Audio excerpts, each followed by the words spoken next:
Welcome to the Zero Recoil podcast. I am Chinmay Deshmukh, aka Doctor, and today we have with us the famous caster Umesh Kriplani, aka Krips, mostly famous for his casting in different PUBG matches as well as a content creator for AFK Gaming. Welcome, Krips. We'll have lots of chat today. Thank you so much for the warm welcome, Doctor. Yeah. So let's start with something bit about yourself. How did you get Mm, into esports? Something for the people to get inspired from. So just we'll start from how did you enter in the esports scene? so I have had a long and what can I say? What's the word I'm looking for over here? See, the very first moment you put me on the spot, and that's when I start struggling. So I've had a weird journey because I've transitioned and I've taken up a lot of roles. So I started as an esports writer, a news writer for AFK Gaming. I used to, follow the Asian esports scene quite a lot, and I used to write about it. Then over the course of time, I shifted over to video content where I started making comedy sketches. Obviously, my sense of humor was not as funny according to some people, so we tried moving over to regular content where we talk about the game, we talk about Yeah. updates, we talk about what's going on in the Asian scene. AFK in general has always been focused on the Asian scene, so like that has always been my target. And then after video content creator, I started moving on to casting, um, and then that's how it all started. So basically, I've taken up a lot of roles. Even right now, when I don't have events to cast, I create content. Except I don't create content for just AFK now. Yeah. That's what I used to do previously. Now I create content for a lot of other clients. I create content for PUBG Mobile World League, for Free Fire Esports. Um, I unfortunately don't create content for Valorant just yet, but Yeah. maybe that's what the future holds for me.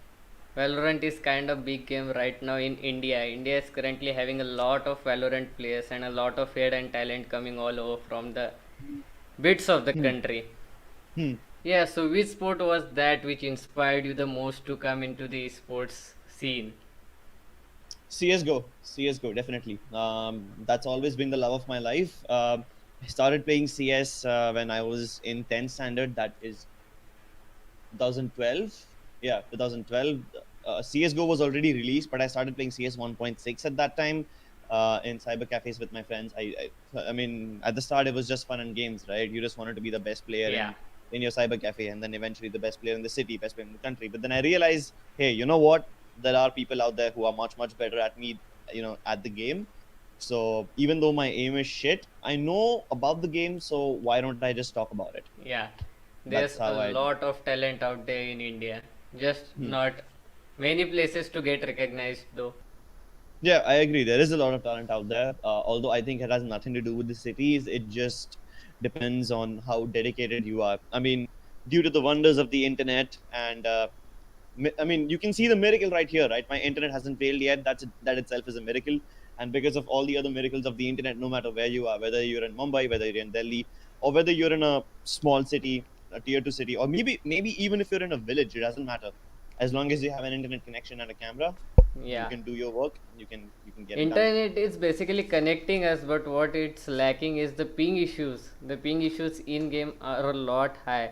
The ISPs all over India are not as good as we expect them to be. As a gamer, I want my ping to be at least near to 15 to 20, but that's the sad truth. We get 70 ping in Nagpur. Hmm. Damn. Okay, that is sad. 70 peng is a little sad. Yeah. Like on what levels were you playing? Like on in LAN tournaments, were you playing on some good level or some basic level? Semi Yeah. pro. I guess you can say semi-pro. I was competing in plenty of LAN tournaments, cyber cafe tournaments in Mumbai. I think my first ever proper tournament Yeah. was against Team Wolf, and at that time, Team Wolf had just returned from Germany. Right, Yeah. they just went to the major. They faced Get Right and all these guys in the server, and then 2 weeks after that, they're back in India and they're playing a LAN cyber tournament already. And I'm like, oh shit, our matches against these guys, we're gonna lose, but we'll try to have fun. So we lost. We got our asses kicked. Right, we lost Yeah. 16-5, but it's still fun. I mean, Yeah, yeah. I got a few entry frags. I was like, it's okay. I can shoot We a can little carry bit. on. We can carry Yeah, on. we can carry on. Yeah. But then I realized, right, these guys are way better than me at the game, and I can't like reach their level, Yeah. at shooting. But I know a decent bit about the game. I can talk. So that's how I decided I'll be a caster instead. Yeah. That's probably the most the stories of casters out there. Many are Yeah. semi-pros, but yeah, something is a problem over there. Like, what can I say? Some people just are born with the talent of that CS:GO in them. Yeah. I mean, it also depends on how hard you practice, right? Yeah. I mean, I I can't sit at a desk and play CS 10 hours a day. I have the attention span of a goldfish, and even though I love CS with my life, I can't play it for 10 hours a day. I just can't. Yeah. I can't practice that much, and it's obvious that somebody else is out there practicing 16 hours a day. And if I can't put in that much time, then I won't be good at the game, and it's just how it works. That's the law of the world. Yeah. So, what do you think were your initial struggles to getting into the esports scene and reaching at this level right now? Initial struggles. Okay, so I didn't have a lot of initial struggles. In fact, I was what most people would call born with a silver spoon. The struggle started once you are in the scene. That's my perspective. Getting into the esports scene is easy. Staying in there is a lot more difficult. So Yeah. when I started with CS:GO. At that time, there were very few casters in India for CS:GO. In fact, there were so few casters that I knew each and every one of them personally. Um, that's how it started, right? There was a lack of talent. I got in. Yeah. I did well as a CS caster. But then CS is not the most dominant sport in the country right now. The most dominant sport in the country right now is PUBG PUBG Mobile. Mobile. And Yeah. PUBG Mobile has a lot more talent because it's accessible to everyone. Everyone. So Yeah. Literally. literally each and every person from across the country can come in and become a caster, can come in and become a player. But there were a few entry barriers to CS:GO, and those Yeah. entry barriers don't exist for PUBG Mobile. So, in my opinion, entering CS:GO, at least for me, was easy because I did not have a lot of entry barriers. But entering the PUBG Mobile scene is now even more difficult because the competition is much bigger. There are Yeah. many more people who are trying to become casters, many more people, but the number of events are still the same. So I guess entering the industry is fine. Staying in there is more difficult. Yeah. With just that constant competition among the players, that's the most hard thing for a caster. Because if someone's better than you, your life is over. You will always Yeah, of have to course. get better. Yeah, you'll always have to get better, Yeah. and that's not just esports. That's I don't know. That's Yeah. life, maybe. I don't know. But the PUBG Mobile has just boomed the esports in India. The esports Hmm. industry just boomed in India with the entry of PUBG Mobile. Hmm. That Yeah, I was the agree. kind. Yeah. So, PUBG Mobile, I mean, obviously, India, not to offend anyone's views, but India is not really a country which has the best economic distribution, right? The Yeah. rich are super rich, the middle class are just the, and the poor class are way down in the drain. Okay, so since a lot of people cannot afford PCs, everyone can afford mobiles. Yeah. That's how PUBG That's Mobile why. boomed. Yeah. That's just smart economic decisions, man. That's just smart economic decisions on the side of PUBG Mobile, and they decided that yeah, India is a country where mobile esports can thrive, Can. and Yes. yeah, they took the first move, and that's why PUBG is ruling right now. And yes, we have a lot of talent in PUBG also. So that's Hmm. also important thing to say, like TSM, Entity, Fnatic. Hmm. Those guys are just S tier teams. Probably those are the only S tier teams from whole esports in India. I think so. Yeah, I mean, we saw the journey of entity gaming in CS:GO as well, right? Yeah. Um, in CS:GO, there were barely 10, 20 players who could compete at the top level. And all those players kept shuffling between themselves. Yeah. Entity Gaming, Global Esports, Blaze. Actually, I think Blaze is one of those teams which hasn't really had a lot of roster shuffles since it started. Yeah. It's been that close-knit group of friends. Very recently, they added Raf and Kara, which is like foreign talent. But then Entity Gaming, Global Esports, there was some Eternal also like a couple of years ago. And before that, there was Invisible Wings and blah, blah, blah. So it's just those same bunch of players going Yeah. here and there. Just 10 people. with different team names. That's Yeah, all. 10 people. Yeah, 10 people with different team names, with the same bunch of players just shuffling here and there. And since it's just those 10 players, right? Since there's only those Yeah, 10 players, they just have to compete with each other. And yeah, that's why I guess the CSGO scene in India was not that big, because any other team which went outside was not able to accomplish much. yeah, But then, I mean, if these 10 players keep competing amongst themselves and they don't compete with anyone outside, it's a problem. yeah, That's the problem which PUBG Mobile solved as well, because even if Indians keep competing amongst themselves, because there's so many players competing, yeah. the Too top much. 10 which come out of that list are the best of the best, because they didn't have to beat 10 Yeah. people to get to the top. They had to beat a million people to get to the top. That was the PUBG ESL India Premiership PUBG tournament. That was an Hmm. awesome place for those people to show off their skills. Team Hmm. Orange did quite well. Hmm. I haven't guessed that it would win, but yeah, but Team Orange won it. That was a Orange can Rock, I say? yeah, Orange Rock, I think, is one of those teams which has the best in-game leaders. Mavi is this Yeah, one guy who can outsmart the hell out of anyone. You have TSM Entity, a top-tier international organization which is backing an Indian team. We have Fanatics, Fanatic. the one Yes. team. I used to have Fanatic wallpapers on my computer Yeah, at one point, and now they're in India. Yet a local-born team, Orange Rock, is beating all yeah. these guys. Why? Because honestly, I can't point out why. The way Mavi thinks, the way No, the the IGL reason, of yeah, Orange Rock let's, thinks, yeah, yeah, that's the it's reason. on a next level. He's He literally on a just next level. outsmarts every player out there. He's currently on Exactly, another level. exactly. Yeah, Yeah, he's on another level, and that's the That's the beauty of PUBG Mobile. It breeds talent yeah, in such huge quantities that I don't know. yeah. I mean, The quality that comes out on top is in much just much a better. single match, you at least have to defeat 20 to 15 to 20 teams in a single match to win. That's quite a big ratio if we consider it in 5 versus 5 competitive games like CSGO or Valorant. Hmm. I agree. I agree. You have to face 15 other teams. Takes a lot of hard work. Yeah.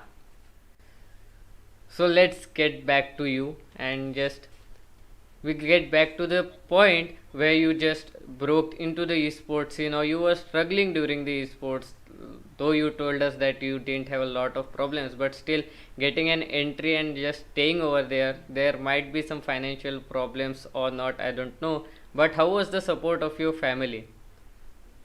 So my family was a little concerned about my future.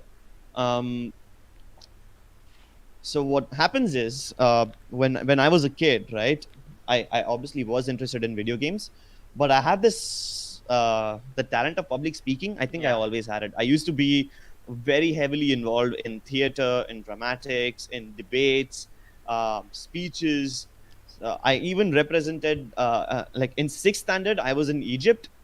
I was staying in Egypt for a year, and over there, I represented the country in Eastern Mediterranean Activities Conference for drama. So I guess you can say that yeah, that I was was pretty just good at acting. Yeah, talent. so that's where the foundations of future Crips was laid down, because I knew I was good at talking. I knew I was good at acting and everything. And then later on, when I tried to enter esports, and the people at AFK told me that, hey, you know what, you can write articles, that's fine, but you can also talk well, so maybe you should give Yeah, it a shot.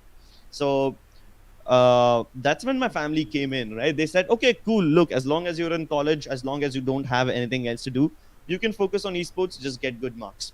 Cool, all done and dusted. I got decent marks. I didn't get really good marks. They were a little disappointed because I was playing games all the time, but hey, it was fine. I got like what, I got 2.9 CGPA out of 4.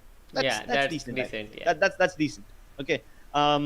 The problem began after college, right? So yeah, after college, I worked in AFK for a year, and then everyone was like, "Hey, listen, Umesh, I know you're enjoying this. You're having a gala time in the esports scene and everything, but you need to upgrade yourself. yeah, So why don't you do a master's degree? Why don't you do an MBA or something of that sort?" So I mean, that still happens. My dad still tells me, go ahead, finish your education, go yeah, for higher studies. But then I'm like, if I go for MBA right now, I can't focus on esports, and especially with the pandemic going on, I don't want to attend online classes. So yeah, why not later? So it's fine. I mean, I've always had a little speculation, and like my family has always had a little speculation about my career over here, but they do support me. It's nice. I'm actually very lucky to have a dad which understands whatever I've been through Yeah. and understands my passion, so he lets me follow it. But yeah, like any Indian parent, he's Yeah. obviously concerned, so he looks out for me. That's the society pressure on the parents, not on us. Yeah, That on the happens. parents. Yeah. That's the typical Indian family problems. Yeah, So what typical Indian family problems. Yeah. yeah. So what difference do you feel when you work as Krips or when you live as Umesh? Honestly, there's not much difference between my gaming personality and real personality. I like fooling around. I like doing silly stuff, and I try to bring that into esports as well. Although my sense of humor is very dumb, you would say. I crack the silliest of jokes. I laugh at the most stupidest of things, and I like keeping it light and Yeah. fresh. Okay, and I try to bring that into esports as well. Whether the audience likes it or not, that's up to them. But I'm not changing myself just for the sake of pleasing anyone else. So Although I that's did, I mean, I tried to do that in the start. I tried to have like a serious esports personality vibe on the camera, but then I was like, no, this is just just hollow. be I'm yourself. pretending to be yeah, I'm pretending to be someone else. I shouldn't do that. I should just be myself. Yeah. Yeah. So at what moment in your life did you decide to just go in the sports scene and go with the flow right away? Um, s- at what moment did I decide? I guess you could say when I joined AFK full time. So when I was working for AFK in my college, I used to juggle my summer internship at a marketing company. I used Yeah. to juggle my college and I used to juggle AFK work at the same time. Okay. Um, my plan A was never to get into esports. My plan A was to get into the marketing and advertising industry. Esports was just plan B in case plan A did not work. And Okay. then I started working for this advertising company called McCann Erickson. It's the second largest advertising company in the world. I interned there for 2 months. Um, and I instantly realized, okay, you know what? This is a great company, everything, Yeah. but it's not for me. And hence I moved into esports. That's the Okay. thing. The reason I moved into esports was because my primary choice of career failed. Yeah. So that was plan B, but plan B eventually became your way of life, I can say. Yeah. Plan B became my way of life. I don't have a plan C yet. I don't know what's gonna happen if, I don't know, someday esport dies, which I know it's not gonna happen, but But it's a still, volatile yeah. industry. Yeah, it's a volatile industry. It's risky. So I don't have a plan C yet. I don't know. Maybe I'll become a teacher or something. I'm not sure, but hey, I try Yeah. not to think too much ahead. Yeah. I try not to, look way into the future because I don't know. I might not even be alive at that time. So what's the point? Yeah. What do you think about the esports scene right now in India? Are you happy with it? Are you satisfied with it? Or you think there is more required? Um, this is a problem with me. I am never satisfied. Never ever. It's almost like a curse. Okay, it's like a bane on my happiness. I can never be completely satisfied with anything, no matter how good it is, no matter how perfect it is. I always try to think, okay, how can I improve this? How can we Yeah. make it better? And I don't know, this problem, it causes anxiety as well, because even when I have something really nice, I try to think, okay, this can be better. And I think that's something we should strive for. We should Yeah. always try to be better and better. I'm happy with the way PUBG Mobile is growing right now, but then let's be honest, we cannot rely only on PUBG PUBG Mobile. Mobile, yeah, literally. We have to get in anywhere.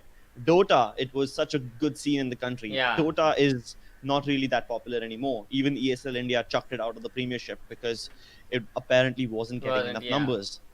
So in the end, numbers are what What, matter. yes. People are watching PUBG Mobile right now. I have a few streamer friends who stream PUBG Mobile. They get 600, 700 people watching them live at the same time. But the moment they switch over to Valorant, Yeah. the That's the viewing problem. drops. There's only 100 people watching at that time. So they lose 500 viewers if you switch to a PC game. And that's probably because people can't relate to Valorant or people can't Yeah. relate to CSGO. So I'm happy with the way mobile esports is growing right now. But that being said, there are some deep underlying issues that need to be solved before we can progress as a PC gaming esports industry as well. because PCs are not available Not, to yeah, everyone, that right? are not That's just, accessible. yeah, that's just how the economy works. And if I knew how to fix the economy, I would probably be the prime minister. Nobody knows how to Yeah, fix the economy, not even the prime minister. Political statement, you can skip that out if you want. But yeah. the point is, we can't rely too much on PUBG Mobile. We have to think of other ways, and I'm pretty sure people will figure out other ways to make the scene grow. Yeah, but I think the PC gaming or console gaming in all, they are just not accessible to the each and every person out there. Not many True. people literally doesn't know about any PC games like Valorant, CS:GO. People don't even know about FIFA. We have a very good FIFA scene here in India. I think so. That's quite interesting, but still, not many people literally know about esports in India. I think that's the problem. The society in all doesn't know anything about esports, so that's why we are trying to do this podcast and introduce esports to the families, to the society. Let's see what happens. Let's hope for the best. The FIFA scene in India, again, it's very much like the CS:GO. I can count 3 names on my Yeah, fingers. I know those 3 names. They sometimes participate in international tournaments. They do reasonably well, and that's it. Apart from those 3 names, I don't see any other good FIFA players in the country. yeah, but those I was literally counting those three people, and those three people are only people going on in playing some international tournaments. I can't say every tournament or anything, but playing on Yeah, a some international decent tournaments. level. Yeah, Yeah, they're playing on yeah, decent level. So yeah, and that's the scene with everything else as well, right? PC, console, because they're not accessible, we yeah, can't do much. that's why the PC gaming scene is still not dominating enough in India. I think the lack of devices and the support of society is those are just contributing matters. People in all doesn't want to just invest in PC for gaming. True. So I mean, even when I got my first PC, I did not just get it for gaming. Okay, I told that hey, listen, I'm enrolling for this new graphic designing class. I'm gonna learn how to Photoshop and all that shit. So I enrolled in that class. I went to the class for 2 months, and then I got a PC. yeah, that's literally my I, story as I, well. yeah, I hope my dad doesn't see it, but I had to lie about the classes just so I could get that PC. Yeah, that's literally the position of my house right now. And Hmm. yet again, just a second pause. Let's continue.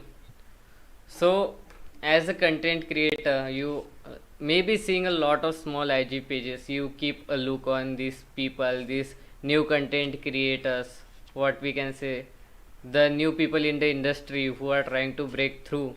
So, what can you tell these people about content creation? How can they grow big in such a vast competition? If I'm talking about Instagram, I see a lot of Instagram pages straight up copying stuff from the other big content Yeah, creators. Literally copy and paste. Stop doing that. First of all, that's the major roadblock. Not only is it stopping you from growing, but if somebody notices this, you can get punished for it. So just yeah, first of all, stop copying shit and do something on your own. Whether it's good, whether it's bad, doesn't matter, but do your own thing. The second thing I guess you can do is try to bring in your own personality, being yourself. That's the best. I mean, there's no secret to content creation, right? yeah, It just sometimes people like it, sometimes people don't like it. Um, I mean, think of Soul as an example. Team Soul. I know I'm gonna get a lot of hate when I say this, but Team Soul does not have the best players in India. The yeah, best players, some I think they still belong to Orange Rock, TSM, and maybe Fnatic. But Soul, if you compare skill wise, is not anywhere close to yeah, these 3 teams. Yet Soul is the most loved team. Why? Because people love Mortal for who yeah, he is. People love the way he interacts with the audience. People love the way that he behaves on the camera. yeah, So that's just him being him. Yeah, that's why people love him. You don't have to be the best player. You don't have to be I don't know, the best content creator out there, but you can just be yourself, and people will love you for that. yeah. That's the basic thing. Just cop- copy and paste. That's the worst thing you can do when you want to break through in such. a huge competition out there. There are some questions like ESL India Premiership coming on and giving a lot of good opportunities to Indian people out there, such as the CSGO, FIFA, COC, PUBG. This COC, for an instance, that was a very big and ballsy move from ESL India Premiership, I think. Yeah. I still don't understand why they have Clash of Clans as a competitive game. Yeah. But then it's important because Supercell, that's the developer of Clash of Yeah. Clans. They really, really want to promote their game in the country. So, hey, if somebody wants to do Do something for the something, yeah. esports scene, we're not going to stop them. ESL did receive a lot of hate. And since I work closely with ESL, sometimes that hate was directed at me as well. People were asking me, hey, Krips, why is Clash of Clans a part of ESL India Premiership? It's not a competitive game. I'm like, listen, we know you don't like Clash of Yeah. Clans. I'm not a big fan of it either personally, but it's important for the scene because somebody is trying to, Put in invest something, money. yeah. Yeah, they're trying to put in money into the esports scene, and at the end of the day, money is all that matters. Yeah. So we're not going to stop that from happening. We will let it grow. No, but to be honest, that was quite a good tournament. Yeah, to watch also, that was not bad. I mean, I expected some really bad things from COC, but it impressed. I got impressed by COC's scene in India, to be honest. That's what happens when you give things a chance. Yeah. So yeah, that's the thing, like giving a chance. PUBG Mobile, the Orange Stripe, CSGO, Global Esports. Yeah, we need to talk something about Global Esports. I mean, they just did a massive 2 versus 4 clutch yesterday in the PUBG Mobile World League.